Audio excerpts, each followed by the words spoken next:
നമസ്കാരം. Raf talks ഫുട്ബോളിലേക്ക് എവർക്കും സ്വാഗതം. പുതിയ സീസണൊക്കെ ആരംഭിച്ചു. ലാലിഗ കഴിഞ്ഞ ആഴ്ചയെ ആരംഭിച്ചു. പ്രീമിയർ ലീഗ് ഇന്ന് ആരംഭിക്കുന്നു. പക്ഷേ ട്രാൻസ്ഫർ ജാലകം ഇപ്പോഴും ഓപ്പണാണ്. എന്നാലും ഇതുവരെ നടന്നിട്ടുള്ള ട്രാൻസ്ഫറുകളിൽ ഓരോ ലീഗുകളിലും ഏറ്റവും അധികം ചിലവ് വന്ന ട്രാൻസ്ഫറുകൾ 5 ട്രാൻസ്ഫറുകൾ നമ്മളൊന്ന് പരിശോധിക്കണം. മോസ്റ്റ് എക്സ്പെൻസീവ് സൈനിങ്സ് ലാലിഗയിൽ നിന്ന് തുടങ്ങാം. ലാലിഗയിൽ ഇപ്പോൾ ഇനി നടക്കും കേട്ടോ. ഇനിയും ട്രാൻസ്ഫർ ജാലകം ഓപ്പൺ ആയതുകൊണ്ട് ട്രാൻസ്ഫറുകൾ വരുന്ന ദിവസങ്ങളിൽ തകൃതിയായി നടക്കും. അതിലിപ്പോൾ ഏറ്റവും ഉയർന്ന ട്രാൻസ്ഫർ തുക യാൻ ഡയമണ്ടേതാണ്. എല്ലാം കൂടി ചേർത്ത് 140 മില്യൺ യൂറോ വരുമെന്നാണ് ലഭ്യമാവുന്ന വിവരം. എന്തായാലും ഫിക്സഡായിട്ട് 125 മില്യൺ യൂറോക്കാണ് അദ്ദേഹം റയൽ മാഡ്രിഡിലേക്ക് എത്തിയത്. ഈ സമ്മർ ട്രാൻസ്ഫർ വിൻഡോയിലെ ലലീഗയിലെ ഏറ്റവും ഉയർന്ന ട്രാൻസ്ഫറാണത്. രണ്ടാമത് ഗോർഡനാണ്. ആൻ്റണി ഗോർഡനെ FC ബാഴ്സലോണ സ്വന്തമാക്കിയത് 70 മില്യൺ യൂറോക്കായിരുന്നു. മൂന്നാമത് വീണ്ടും ബാഴ്സലോണ തന്നെയാണ് രംഗത്ത്.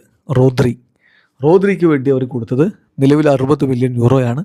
ബാക്കി അഡ്വാൻസും കാര്യങ്ങളും വേറെയുണ്ട്. നാലാമത് കുക്കറേയ, വീണ്ടും റയൽ മാഡ്രിഡ് 55 മില്യൺ യൂറോക്കാണ് അവർ സ്വന്തമാക്കിയത്. അഞ്ചാമതേ അത്ലറ്റിക്കോ മാഡ്രിഡ് വരുന്നുള്ളത്. 1 റയൽ, 2 ബാഴ്സ, 3 ബാഴ്സ, 4 റയൽ, 5 വീണ്ടും അടുത്തൊരു ടീം വരികയാണ് അത്ലറ്റിക്കോ മാഡ്രിഡ്.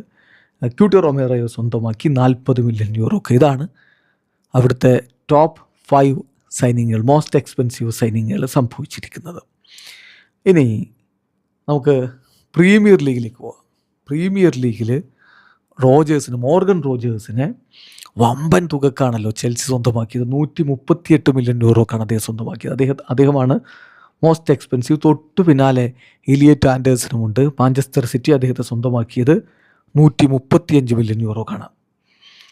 പിന്നെ ടൊനാലിയെ സ്പേഴ്സ് ന്യൂകാസിൽ യുണൈറ്റഡിൽ നിന്ന് സ്വന്തമാക്കിയത് 108 മില്യൺ യൂറോക്കാണെങ്കിൽ ഇനി അതുപോലെ തന്നെ സ്പേഴ്സ് ഫെർണാണ്ടസിനെ സ്വന്തമാക്കിയിട്ടുള്ളത് 99 മില്യൺ യൂറോക്കാണ്. സോ വലിയ രൂപത്തിലുള്ള തുക അവിടെയും അവർ ചിലവഴിച്ചു. അവർ ഇത്തവണ ഭയങ്കര സ്പെൻഡിങ് സ്പ്രീ ആണ്. കാരണം അവർക്ക് ടീമിനെ ഒന്ന് എഴുന്നേൽപ്പിച്ച് കൊണ്ടുവരേണ്ടതുണ്ട് പോയ സീസണിലെ മോശം പ്രകടനത്തിൽ നിന്ന്. ബ്രൂണോ ഗുയിമാറസിനെ ആഴ്സണൽ കൊണ്ടുപോയതാവട്ടെ 88 മില്യൺ യൂറോക്കാണ്. അതാണ് നാലാമത് വരുന്നത്. ആഴ്സണൽ ഇത്തവണ വിനി ജൂനിയറെ കൊണ്ടുപോകാൻ വമ്പൻ തുകയൊക്കെ ഓഫർ ചെയ്തിരുന്നതാണ്. 150 മില്യൺ യൂറോയുടെ അടുത്തൊക്കെ വരുമെന്നൊക്കെ ആയിരുന്നു റിപ്പോർട്ട്. പക്ഷെ ആ ഒരു ട്രാൻസ്ഫർ നടന്നിട്ടില്ല. അതുകൊണ്ട് അവർ ആഴ്സണലിൻ്റെ ഈ ഒരു ട്രാൻസ്ഫർ അഞ്ചാമത് വരുന്നു. നമുക്ക് സിരിയയിലേക്കൊന്ന് പോയി നോക്കാം. സിരിയയിലാണെങ്കിൽ ഇപ്പോൾ ഗോൺസാലോ റാമോസിനെ AC മിലാൻ സ്വന്തമാക്കിയതാണ് ഏറ്റവും ഉയർന്ന signing, most expensive signing. 74 million യൂറോക്കാണ് അവർ സ്വന്തമാക്കിയത്. ഒപ്പം തന്നെ അവർ തന്നെ മൊറീറയെ സ്വന്തമാക്കി 45 മില്യൺ യൂറോക്ക്. പിന്നെ രണ്ടാൽ കൊലം മുവാനിയെ യുവൻറ്റസ് PSG നിന്ന് സ്വന്തമാക്കിയതാണ് മൂന്നാമത്, 41 മില്യൺ യൂറോ. ദെൻ സാൻഡി കാസ്ട്രോയെ AS റോമ സ്വന്തമാക്കിയതാണ് നാലാമത് വരുന്നത്, 36 മില്യൺ യൂറോ.